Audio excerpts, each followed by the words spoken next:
IVM.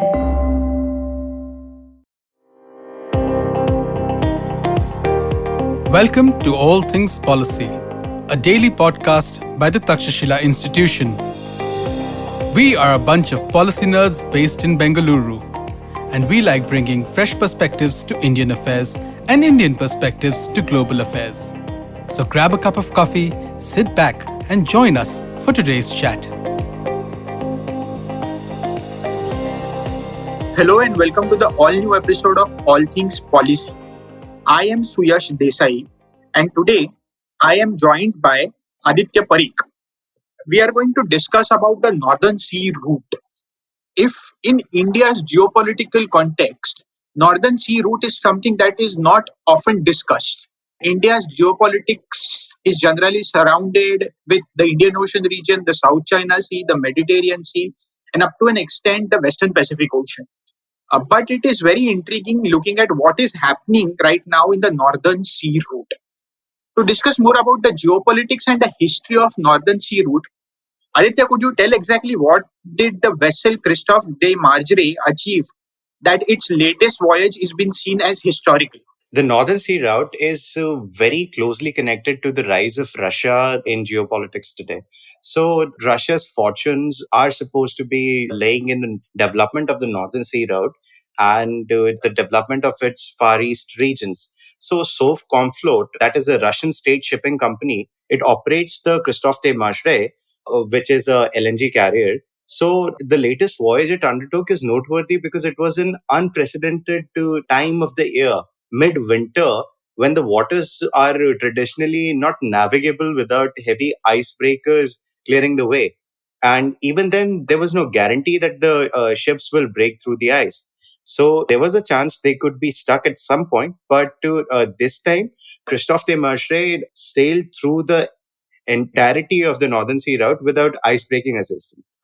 So after emptying its cargo in China's Jingzhou port around 27 January, the vessel sailed back to Sabeta. So the location of one of Russia's bigger LNG plants and seaport. 7th of February, it reached the eastern end of the Northern Sea route around Cape Desnev, where it rendezvoused with the nuclear icebreaker 50 Let Pobedi, which in Russian means 50 years of victory.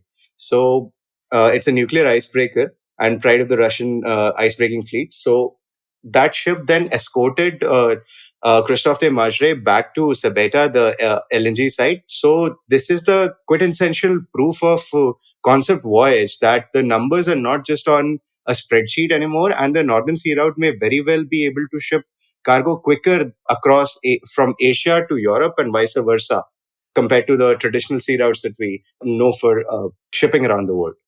Oh, that's pretty interesting. We are seeing at a whole new level of geopolitical consequences attached to the opening of the Northern Sea route. Aditya, could you tell me what are some fulcrums of Russian strategy for the Northern Sea route? What are the various plans and benchmarks that the Russian government has put in the recent times? So, to Russia, as I previously said, the development of its Far East region and economic feasibility of shipping along the Northern Sea route are the main fulcrums of their strategy for the region. So, traditionally, since the Soviet times, Russia has focused more on the Arctic compared to the rest of the world because it was in geographic proximity. So, that's why today the Kremlin commands the largest nuclear icebreaker fleet.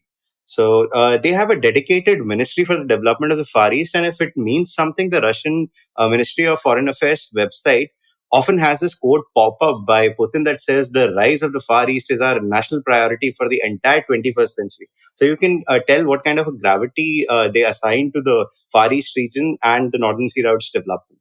So it is as commonplace for places with extreme temperatures. It is sparsely populated, and apart from the federally administrated industrial facilities, it's a lot of underdeveloped population centers with a pattern of population outflow to European Russia. So the far east of Russia stretches about 62 lakh 15,900 square kilometers, according to the Russian Far East Development Ministry's website. So it is sparsely populated compared to the rest of the Russian landmass. And the figure of population, according to the Russian government, is like 62 lakh 93,100. That's what one person per square kilometer. That's unthinkable for us in the more tropical regions of the world. So despite this, there's a lot of yet to be exploited natural resources in the region, and the Russian government highlights this. So the Russian state goal is to boost annual shipments on the Northern Sea route to about 80 million metric tons by 2024. So that's a state goal for them. And the key industries that they're looking at are in the Far East regions of Russia, Siberia. So strategic mineral mining, gold mining, fishing and timber logging, non-ferrous metallurgy facilities, and my favorite, shipbuilding. So the valuation wise, these industries are about, for metals, it's about 0.1 trillion US dollars. Precious metals and diamonds are worth about 0.4 trillion US dollars. Bio and forest resources about 1.4 trillion US dollars. Coal and ore range about 1.9 trillion US dollars. Oil and gas, which is the lifeline of Russia's economy. In this region, it's about 2 trillion US dollars. So the North Sea Route Development Plan is the broader plan that the Russian government has envisaged for the infrastructure and facility development for its Far Eastern regions. So there are various aspects to it, like they're building new infrastructure, hydrocarbon terminals and seaports to actually ship them. There's supposed to be new, more powerful icebreaker ships, geological exploration over the land and hydrography and oceanographic charting for the frozen over as well as thawed out seas. So more specifically, there's a railway line to Sabeta, which is the LNG terminal as well as production facility that we just spoke of. There's supposed to be a seaport and LNG terminal on the northern coast of Yamal Peninsula, which includes this. So 40 ships are being built currently, including several nuclear icebreakers of the Arctica class. There's also supposed to be a LIDER class, so LIDER class nuclear powered guided missile destroyers. So those are the highlights for the shipbuilding. So Russia also has this caveat of exclusive economic zone in the Arctic. So Russia has appealed to the UN Commission, which decides the limits of continental shelves. So for the international community, and it's the Russian state is a bit anxious about its exclusive economic zone being defined in the Arctic.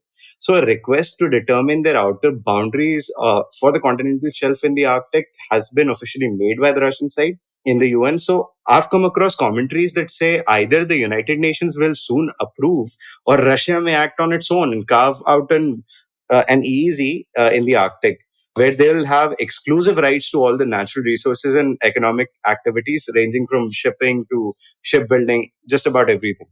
So to sum up what you're saying, Aditya, so we can broadly classify Russia's approach in three different points. One, its approach to EZ and what it is doing in the northern part, its capabilities building, and how it is trying to diversify its approach by using northern routes, right? Indeed, indeed. Okay. Moving on, do you really think, Aditya, that the Northern Sea route can be an alternative to the Suez Canal?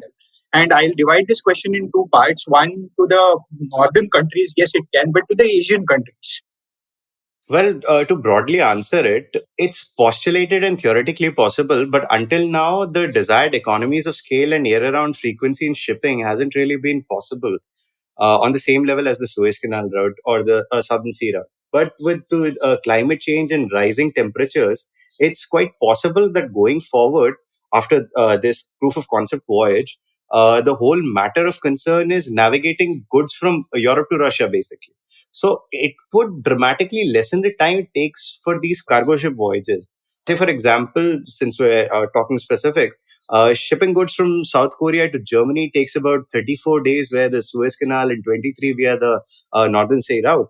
So Japan to Europe, that's 57 days minimum on Suez Canal, Southern Sea route, versus 20 days with Trans-Siberian Railway being used in conjunction on the Northern Sea route.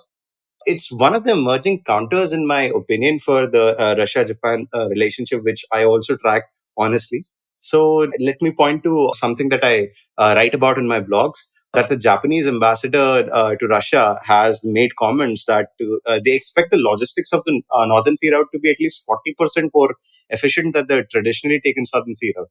So you can see that to Asia and Europe, transshipment is going to benefit a lot from this. Okay.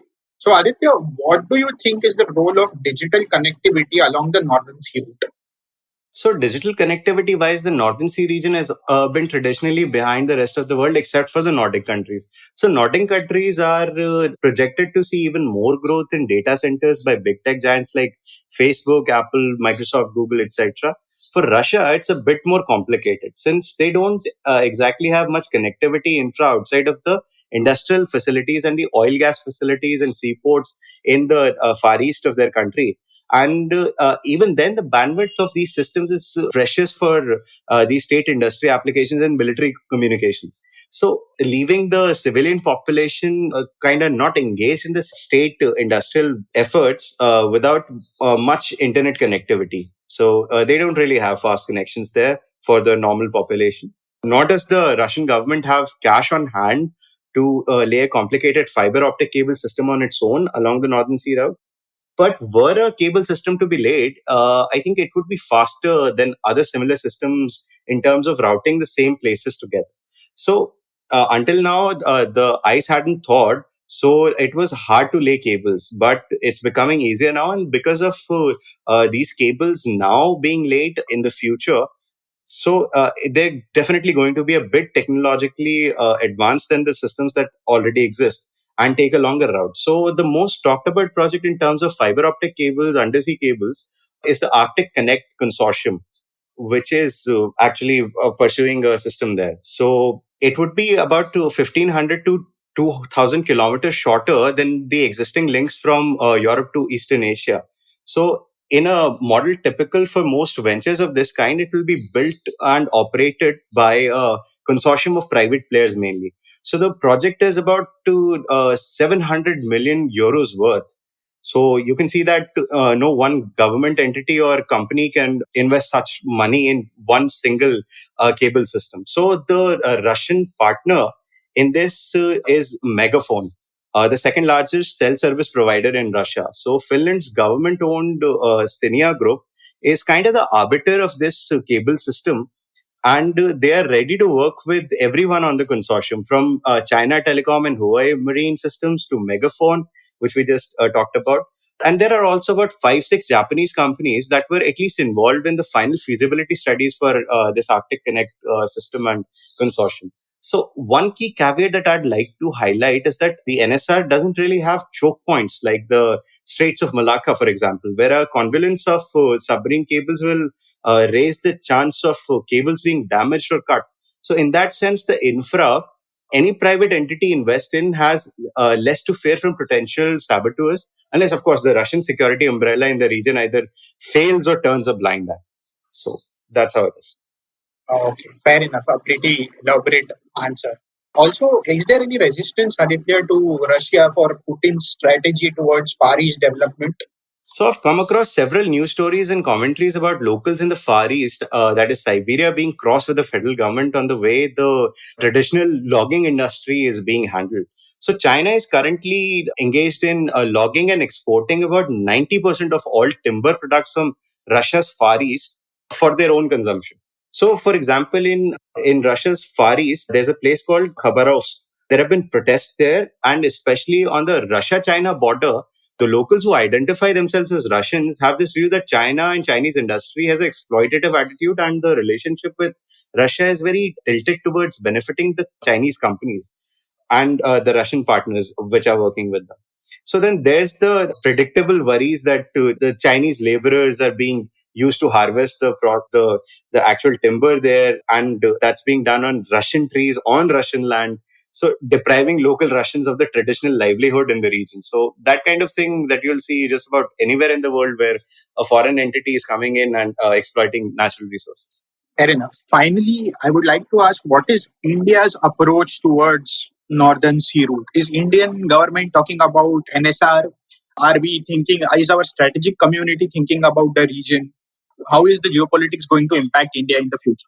I think India is at the moment, as our colleague Aditya Ramanathan wrote in his chapter for the Arctic handbook that was published last year. I think India is still at the stage where we're trying to find a seat at the table, so to say. So we are an observer in the Arctic Council.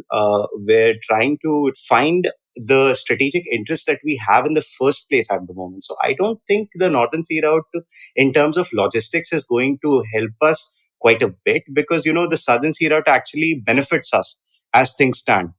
So the Northern Sea Route is not exactly in the interest of India directly, but obviously if it emerges as a region of importance for Russia, we being a strategic partner to Russia, we definitely have an interest in that pie. So being cooperative, finding our interest in terms of scientific endeavors, in terms of meteorological studies, which are very important for predicting the monsoon in our country. So I think there are applications, but shipping wise, not exactly. Fair enough. So we can say India has some interest, but no capabilities right now to think about the Northern Sea route, right? Yeah. Okay. Aditya, tell me what kind of military restructuring has the Russian establishment undertaken after designating Far East as the national priority in 21st century? So Russia has 5 military districts: west, south, east, central, and now the new one is north. It has very recently been upgraded to the status of a military district. So they recently upgraded the Northern Fleet, which has the responsibility for most of NSR in the Arctic region, as a full-fledged military district. So in 2014 also, the Northern Fleet was raised to the level of Joint Strategic Command. So this is an indication of how important the security implications of the NSR are for the Kremlin and the wider world. So they have their main base called Severomorsk in Murmansk region of Russia. So what's especially interesting for me is that Russia's Northern Fleet has hosted the major part of Russia's sea-based nuclear deterrent. So that's the iconic ballistic missile nuclear propelled submarines. So those iconic pictures of iced over SSBNs I fawn over have mostly been taken around there. So let me also mention that the Pentagon has raised the possibility that going forward, China may also use the Arctic as a patrol box for their SSBNs. Although this has been a prospect only on paper as yet, and we don't know if the PLAN has the capability to maintain deterrence patrols in the region unchallenged or not. Because at that point, it's not just the US feeling threatened, it's also Russia. The Chinese subs will be patrolling awfully close to. So their region, it's their area from their perspective. So it's going to be a huge problem for the Chinese if this were to be true. Okay. Also, what's the picture regarding search and rescue mission in the Northern Sea route? What do the numbers say? So this is a huge worry for me. So there was this assessment published by IHS Markit in mid 2020 that called Russia, the Arctic and Bering Sea region as the second highest recorded deaths among seafarers happened there. So according to that same report, this was consequently from fishing and trawling activities. So these incidents happened during fishing and trawling activities. So as we know, automatic identification system AIS and transponders are a key need for conducting search and rescue. And the Russian space assets, which are being launched in this regard. So Russia is launching a few satellites. So there's this constellation of satellites called Arctica KN, which is going to have a resolution of at least 40 meters in visible spectrum and 60 meters in the infrared range. So they're remote sensing satellites, and they're going to have AIS positioning equipment on board these satellites. So very recently, a few days ago, Arctica M went up on a Soyuz rocket. So the Russian space program is also helping with the SAR capability here. So, I mean, there is an Arctic Search and Rescue Agreement from 2011, which is basically a pledge by the signatories, which are Russia, Canada, Denmark, Finland, Iceland, Norway, Sweden, and the United States, on developing the capability to conduct search and rescue in their land area, internal waters, and territorial sea, and the airspace above these. So, during a recent symposium, me and my colleagues attended on the matter. I asked a question about and the unanimous sentiment was that since Russia has the best icebreakers and search and rescue aviation assets in close proximity, they would be the key SAR umbrella partner for anyone who ventures into the Arctic or the Northern Sea region. Okay. So thank you so much, Aditya, for this brief conversation on Northern Sea route. And thank you for listening. Thank you, Suyash. It was a pleasure to be here.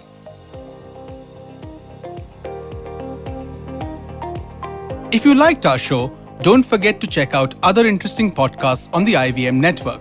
You can tune into them on the IVM Podcast app, ivmpodcast.com, or wherever you listen to your podcasts. You can also follow IVM on social media. The handle is @IVM Podcasts on Twitter, Facebook, and Instagram. And hey, if you'd like to dive into Takshashila's research on technology, strategy, and economic affairs, check us out at our Twitter handle @TakshashilaINST or our website takshashila.org.in. I hope you enjoyed that show. If you aren't following us on social media, please do. We're IVM Podcasts on Twitter, Facebook, and Instagram. We'd like to thank the sponsors on our network this week, Seat Tires. So we had a fantastic week. Tune into This Round is on Me, where Gauri Devidayal has a chat with Divya Ravichandran on the issues of waste management in India and how recycling, composting, and using eco-friendly alternatives can help. On Filter Coffee Podcast, Karthik speaks with Lux Narayan about his book Name, Place, Animal, Thing, an inspiring non-fiction fable about hope, positivity, and living your best life. On All Things Policy, Anirudh Kanisetti talks to Prateek Wakre and Rohan Sheth about Australia's conflict with Facebook and Google and what this means for big tech companies and the news ecosystem. On the Simplified Podcast, Naren and Tony talk about greenwashing, which is businesses unfairly marketing themselves as eco-friendly just to ride the sustainability wave. You should also check out the Cyrus Says episode with Varun Deshpande of the Good Food Institute, where they talk about plant-based alternatives. Varun does a great show with us called Feeding 10 Billion. Do check out this episode of Cyrus Says. They have a really interesting conversation. On the Millennial Athlete, Tanvi and Shlok speak to the badminton doubles player Satvik Sairaj about his successful stints at some of the recently concluded games. And with that, I hope to see you again next week. Whether you're an established sports person or a budding one, or simply a sports enthusiast, join us, Tanvi and Shlok. We are two passionate pro badminton players talking policy, mindset, and everything sport. So tune in to the Millennial Athlete every Monday. Only on the IVM Podcast Network. Trust us, it's gonna be lit.